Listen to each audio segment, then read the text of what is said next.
Friends and welcome back to the white slate पढ़ाई। और अभी हम लोग चैप्टर 2 रिलेशंस एंड फंक्शंस की लेक्चर 2 वीडियो कवर करने जा रहे हैं। अगर आपने पहली वीडियो नहीं देखी है कार्टेशियन प्रोडक्ट्स की तो पहले आप वो वाली वीडियो देखिए, क्योंकि आज हम लोग जो कुछ भी पढ़ेंगे वो उस वीडियो से उसके कॉन्सेप्ट्स एसोसिएटेड हैं। आज हम लोग एक्सरसाइज 2.1 के क्वेश्चंस करेंगे सारे।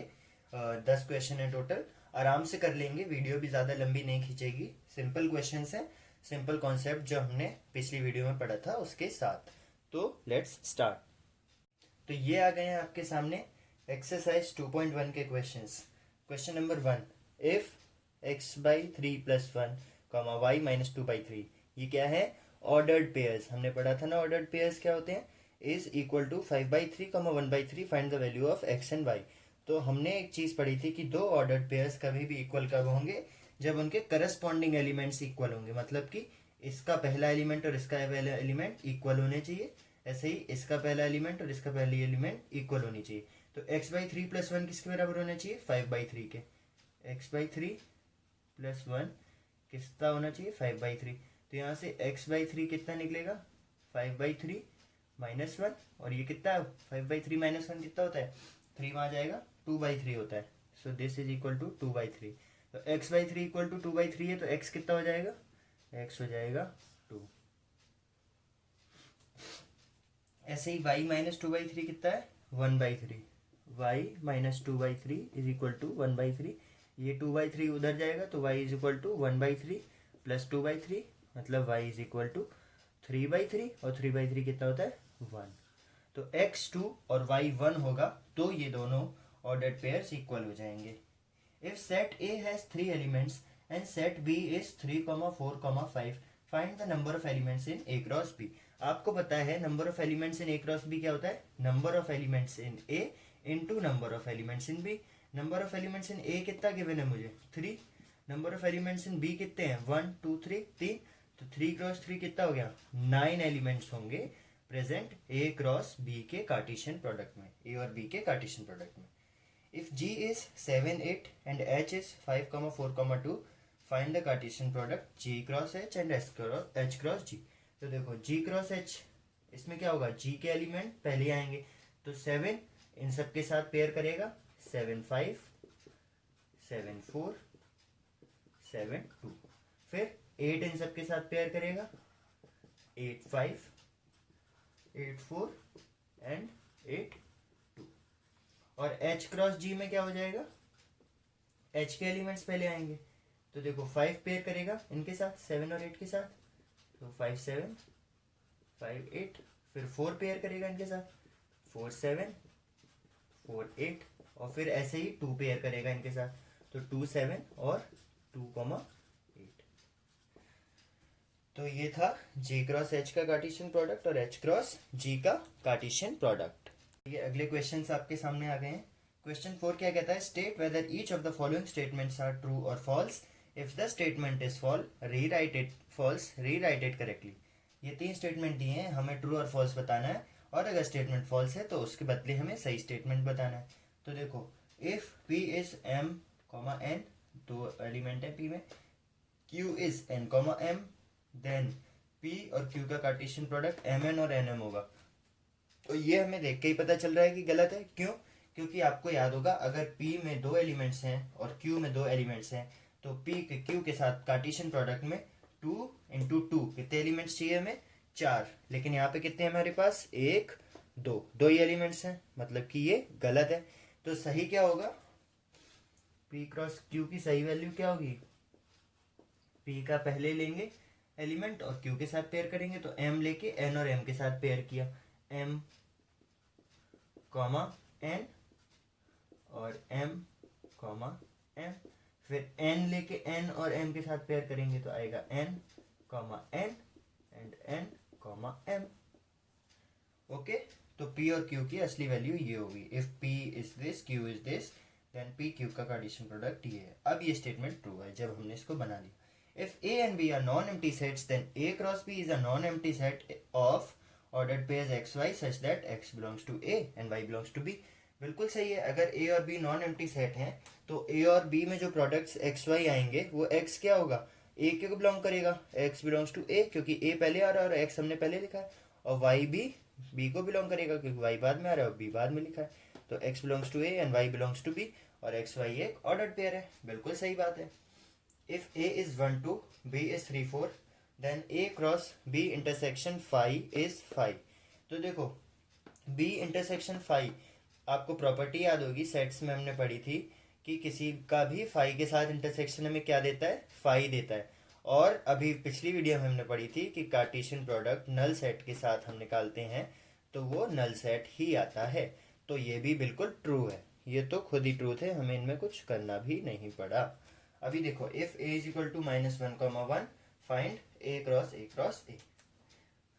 तो देखो ए क्रॉस ए क्या हो जाएगा, ए क्रॉस ए हो जाएगा -1। अगला अगर आप दिमाग में देखो तो -1 और 1 लिखा है कि -1 और 1 के साथ पेयर बनाएगा। तो -1 -1 -1 1 है ना, ए का ए के साथ। फिर अब ये 1 जो है ये -1 और 1 के साथ पेयर बनाएगा। तो 1 -1 1 1। तो ये तो हो गया ए क्रॉस ए। ए क्रॉस ए क्या है कि ये सारे एलिमेंट्स पहले -1 के साथ पेयर बनाएंगे, फिर यही सारे एलिमेंट्स 1 के साथ पेयर बनाएंगे। तो -1 के साथ पेयर बनाएंगे तो क्या हो जाएगा, -1 -1 -1 1 और लास्ट में एक और -1 लग जाएगा। ऐसे ही 1 -1 -1 1 1 -1। ये इन्होंने -1 के साथ पेयर कर लिया। अब ये सब 1 के साथ पेयर करेंगे तो क्या हो जाएगा, इसके आगे 1 लग जाएगा, इसके आगे 1, इसके आगे 1, इसके आगे 1। तो हो जाएगा -1 -1 1 -1 1 1 1 -1 1 एंड एट लास्ट 1 1 1।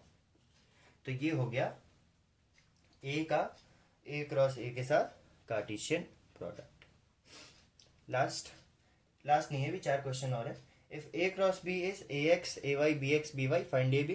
बिल्कुल सेम क्वेश्चन हमने किया था सॉल्व एग्जांपल्स में पिछले वीडियो में। तो देखो ए क्या हो जाएगा, ए क्या हो जाएगा, सेट ऑफ फर्स्ट एलिमेंट्स, क्योंकि ए पहले लिखा है ना। तो फर्स्ट एलिमेंट्स क्या है, ए बी बी, मतलब कि ए और बी। ऐसे ही बी हो जाएगा सेट ऑफ सेकंड एलिमेंट्स, वो क्या है, एक्स वाई, मतलब कि एक्स और वाई। सिंपल, बिल्कुल सिंपल चैप्टर है, आराम से सीखेंगे हम लोग, कोई दिक्कत नहीं आएगी इसमें। इस चैप्टर का हार्डर वर्जन आपको क्लास 12th में मिलेगा, शायद से पहले ही चैप्टर है। तो आपका यहाँ पे सारे बेसिक्स क्लियर होने बहुत ज़रूरी है यहाँ पे, और सारे बेसिक्स ही हैं। 3 एक्सरसाइज हैं, बिल्कुल सिंपल क्वेश्चन है। और उसमें ये लीजिए, तो ये अगले सवाल फेंक दिए हैं मैंने आपके सामने। क्वेश्चन नंबर 7 कहता है let A is 1 2, B is 1 2 3 4, C is 5 6, D is 5 6 7 8. Verify that A cross B intersection C is equal to A cross B intersection A cross C। और दूसरी चीज A cross C is a subset of B cross D। तो सबसे पहले देखो हमें क्या क्या निकालना है, B intersection C, A cross B और A cross C। तो देखो B intersection with C क्या है, वो एलिमेंट्स जो B और C दोनों के अंदर है। तो 1 2 3 4 और 5 6, क्या दोनों में एक भी एलिमेंट कॉमन है, नहीं है। तो B cross C is 5। अभी हमें प्रूफ करना है कि ए क्रॉस बी का ए क्रॉस सी के साथ इंटरसेक्शन लेंगे तो हमें 5 आएगा, मतलब दोनों में एक भी एलिमेंट कॉमन नहीं होगा। तो देख लेते हैं ए क्रॉस बी कितना आएगा।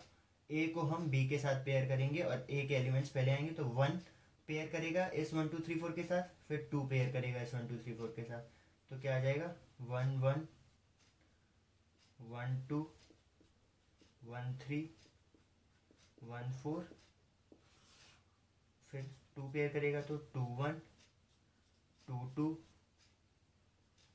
2 3 2 4। ओके, तो ये तो हो गया हमारा ए क्रॉस बी। और क्या निकालना है, ए क्रॉस सी। तो अब 1 और 2, 1 पेयर करेगा 5 6 के साथ, 2 पेयर करेगा 5 6 के साथ। तो ये कितना आ जाएगा 1 5 1 6 2 5 2 6। क्या ए क्रॉस बी और ए क्रॉस सी में एक भी एलिमेंट कॉमन है, कैसे चेक करेंगे, मैंने क्या कहा है, हमेशा आप जिसमें कम एलिमेंट्स हो उससे देख लें। 1 क्रॉस 5 इसमें है नहीं है, ये 3 है 5 नहीं है, कंफ्यूज मत होना कि लिखा हुआ है 5 यहाँ पे, ये 3 है। तो 1 क्रॉस 5 इसमें है पर इसमें नहीं है, तो ये गया। 1 क्रॉस 6 इसमें है, हो ही नहीं सकता क्योंकि इसमें 6 है ही नहीं, ये भी नहीं है। 2 क्रॉस 5 भी नहीं है इसमें, 2 क्रॉस 6 भी नहीं है। तो जब हम ए क्रॉस बी का इंटरसेक्शन लेंगे ए क्रॉस सी के साथ तो क्या आ जाएगा 5। और LHS में भी 5 था क्योंकि बी इंटरसेक्शन सी 5 है, और किसी का भी 5 के साथ कार्टेशियन प्रोडक्ट करने पर 5 आता है। तो ये तो प्रूव हो गया। अभी ये देखते हैं, A cross C is a subset of B cross D, हमें ये प्रूव करना है। ए क्रॉस सी हम यहाँ पे निकाल चुके हैं, बी क्रॉस डी और निकाल लेते हैं। बी और डी देखो 4 एलिमेंट इसमें है, 4 इसमें है, तो टोटल 16 हमारे पास ऑर्डर्ड पेयर्स बनेंगे बी क्रॉस डी में। 1 पेयर करेगा इन सब के साथ, फिर 2 करेगा, फिर 3 करेगा, फिर 4 करेगा। तो मैं इसको लिख देता हूँ कि क्या आ रहा है। तो बी क्रॉस डी में ये आएगा, 1 पेयर करेगा 5 6 7 8 के साथ, 2 करेगा 5 6 7 8 के साथ, 3 करेगा और फिर 4 करेगा। हमें प्रूव करना है कि A cross C is a subset of B cross D, मतलब कि ए क्रॉस सी में जितने भी एलिमेंट्स हैं वो इसमें भी होने चाहिए। तो देखो 1,5 था इसमें, क्या इसमें 1,5 है, ये रहा बिल्कुल है। 1,6 था इसमें, क्या इसमें 1,6 है, ये रहा बिल्कुल है। 2,5 2,5 2,6 2,6, तो इसके सारे एलिमेंट्स इसमें भी हैं। तो ए क्रॉस सी जो है वो बी क्रॉस डी का सबसेट हो गया। ये सबसेट कैसे हो गया, अगर ये आपको नहीं पता है तो आप चैप्टर 1 की वीडियोस देखिए, आपको बहुत आराम से समझ आ जाएगा कि ये कैसे हो गया सबसेट। अभी क्वेश्चन 8 क्या बोल रहा है, लेट ए 1 2, ए में 2 एलिमेंट्स है 1 2, बी में 2 एलिमेंट्स है 3 क्रॉस 4। हमें ए क्रॉस बी निकालना है सबसे पहले, और फिर बताना है how many subsets will A cross B have. तो देखो ए क्रॉस बी निकालना बड़ा सिंपल, ए क्रॉस बी निकालना है अगर हमें, ए के एलिमेंट्स पहले आएंगे, मतलब 1 पेयर करेगा 3 4 के साथ, 1 3 1 4, और फिर 2 पेयर करेगा तो 2 3 और 2 4। तो ए क्रॉस बी हमने निकाल लिया। इसमें कितने एलिमेंट्स हैं, 1 2 3 4, और होने भी चाहिए थे क्योंकि दो इसमें तो 2 2 जा 4, 4 एलिमेंट्स। हमें निकालना है how many subsets will A cross B है, ए क्रॉस बी में कितने सबसेट होंगे। सबसेट का आपको फॉर्मूला याद होगा 2 to the power n। Subset कितने होते हैं किसी सेट के, 2 टू द पावर n। और ये ए क्रॉस बी का कार्टेशियन प्रोडक्ट क्या है, एक सेट ही तो है, तो 2 to the power n, where n is the number of elements in a set. एक सेट के कितने सबसेट होते हैं, 2 टू द पावर n, और n क्या है उस सेट में मौजूद एलिमेंट्स। तो इस सेट में कितने एलिमेंट्स हैं, 1 2 3 और 4, तो 2 टू द पावर 4 इतने एलिमेंट्स होंगे ए क्रॉस बी में। 2 टू द पावर 4 क्या होता है, 16। तो ए क्रॉस बी के कार्टेशियन प्रोडक्ट में 16 एलिमेंट्स होंगे। 9 question, if A and B be two sets such that number of elements in A is 3, number of elements in B is 2। मतलब ए और B दो सेट ऐसे हैं कि ए में 3 एलिमेंट है, बी में 2 एलिमेंट है। If x1 y2 x1 x1 y2 and z1 are in a cross b, find a and b where x y and z are distinct element। तो इसने कहा कि अगर मैं a क्रॉस b निकालूं तो उसमें जो एलिमेंट्स आ रहे होंगे उसमें से कुछ एलिमेंट्स ये हैं, क्या, x1 y2 और z1, कुछ एलिमेंट्स ये हैं। और जो x y और z हैं ये तीनों अलग अलग हैं, आर डिस्टिंक्ट एलिमेंट, 3 अलग अलग एलिमेंट्स हैं, एक ही नहीं है। तो देखो, और हमें क्या पता है कि ए क्रॉस बी निकाला है, मतलब जो पहले एलिमेंट्स लिखे होंगे ये ए के होंगे, और यहाँ पे एक्स वाई और जेड अलग गिवन है। तो क्या मैं कह सकता हूँ कि एक्स वाई और जेड ये ए के हैं, बिलोंग टू ए। और ए में कितने एलिमेंट गिवन थे हमें, number of elements in A is 3। तो एक्स वाई और जेड, मतलब ए के तो हमने सारे एलिमेंट्स निकाल लिए 3, क्योंकि एक्स वाई और जेड पहले लिखे हैं तो ये ए के हैं, क्योंकि नंबर ऑफ एलिमेंट्स ए के एलिमेंट्स क्या हो जाते हैं, सेट ऑफ फर्स्ट एलिमेंट्स। तो फर्स्ट एलिमेंट्स क्या है, एक्स वाई और जेड। अभी देखो बी के लिए हमें 2 निकालने हैं, क्या यहाँ से हमें 2 अलग अलग एलिमेंट्स मिल रहे हैं, 1 2 1 बिल्कुल मिल रहे हैं, देखो 1 और 2। तो मैं ये कह सकता हूँ कि 1 और 2 बिलोंग टू बी, क्योंकि बी के लिए क्या होगा, बी बाद में लिखा है, तो बी में आएंगे सेट ऑफ सेकंड एलिमेंट्स, तो 1 2 1 ये सेकंड एलिमेंट्स हैं। और 2 डिस्टिंक्ट एलिमेंट चाहिए थे हमें, तो 1 और 2 2 डिस्टिंक्ट एलिमेंट्स हैं। तो ये मिल गए हमें ए और बी।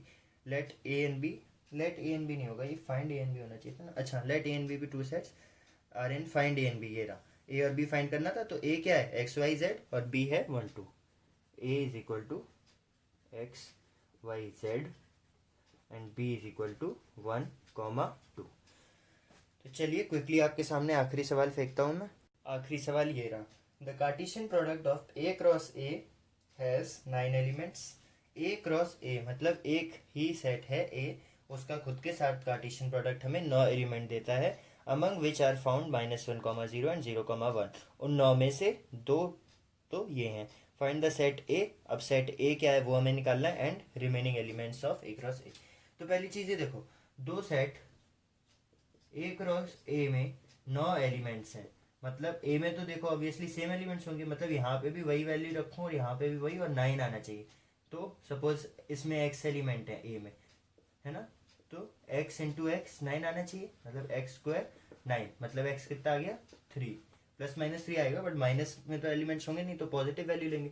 मतलब ए में 3 एलिमेंट्स हैं हमारे पास, ठीक है।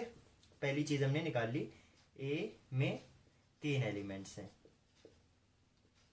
क्योंकि ए में 3 एलिमेंट्स होंगे तभी तो ए क्रॉस ए में कितने होंगे, 3 इंटू 3 9 एलिमेंट्स होंगे, जब ए में 3 होंगे तभी।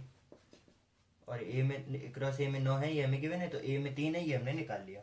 मतलब कि और हमें गिवन है कि जब ए क्रॉस ए निकालते हैं तो उसमें से कुछ एलिमेंट्स ये आए, तो क्या इसमें हमें सब मिला के 3 अलग अलग एलिमेंट्स दिख रहे हैं, क्योंकि अब ये ए क्रॉस ए हमें गिवन है, मतलब कि जब ऑर्डर्ड पेयर बनेगा तो यहाँ पे जो वैल्यू आएगी वो भी सेट ए में ही होगी, और यहाँ बाद वाली जो लेटर वैल्यू आएगी वो भी सेट ए में होगी। तो हमें कैसे भी करके पहली हो या बाद की हो 3 अलग अलग एलिमेंट्स निकालने हैं, और हमें दिख भी रहा है कि -1, 0 और 1 3 अलग अलग एलिमेंट्स इसमें हैं, -1, 0 और 1। अभी आपको ये फिगर आउट करना है कि सेट ए क्या है, तो सेट ए तो हमने फिगर आउट कर लिया कि सेट ए में 3 एलिमेंट्स होने चाहिए थे, और तीनों में मिल गए, वो क्या है -1, 0 और 1। अभी आपको फिगर आउट करना है रिमेनिंग ए क्रॉस ए में और क्या एलिमेंट्स आएंगे इन दोनों के अलावा। तो आप ए क्रॉस ए निकाल लो, एक ये है, -1 को पेयर करोगे, -1, 0 और 1, इसके साथ ए क्रॉस ए निकाल रहे हो तो -1 को पेयर करो -1, 0 और 1 के साथ, तो क्या बनेगा -1, -1, -1, -0, -1 प्लस 1। -1 को पेयर करने पे ये बना, 0 को पेयर करो तो 0, -1, 0, 0, 0, 1। ऐसे ही 1 को पेयर करो तो 1, -1, 1, 0, 1, 1। इसमें से हमें -1, 0 और 0, 1 गिवन है, मतलब -1, 0 और 0, 1 ये गिवन है। तो बचे हुए एलिमेंट्स क्या हो गए, ये 7 हो गए बचे हुए एलिमेंट्स, और वही हमें निकालने थे। तो इस एक्सरसाइज में बस इतना ही। अगर आपको कुछ ना समझ आया हो तो कमेंट सेक्शन में अपने डाउट पोस्ट करना। अगर आपका कोई भी फीडबैक हो तो आप वो भी कमेंट कर दीजिए, और वीडियो अच्छी लगी हो तो लाइक भी करना और अपने फ्रेंड्स के साथ शेयर भी करना, ताकि वो भी पढ़ सकें। और अगर अभी तक आपने द वाइट स्लेट पढ़ाई चैनल सब्सक्राइब नहीं किया है तो जल्दी से सब्सक्राइब कर लीजिए, बिल्कुल फ्री है। उसका फ़ायदा ये होगा कि जब भी हम फ्यूचर में कोई नई वीडियो अपलोड करेंगे तो वो आपको जल्दी मिल जाएगी। Thank you.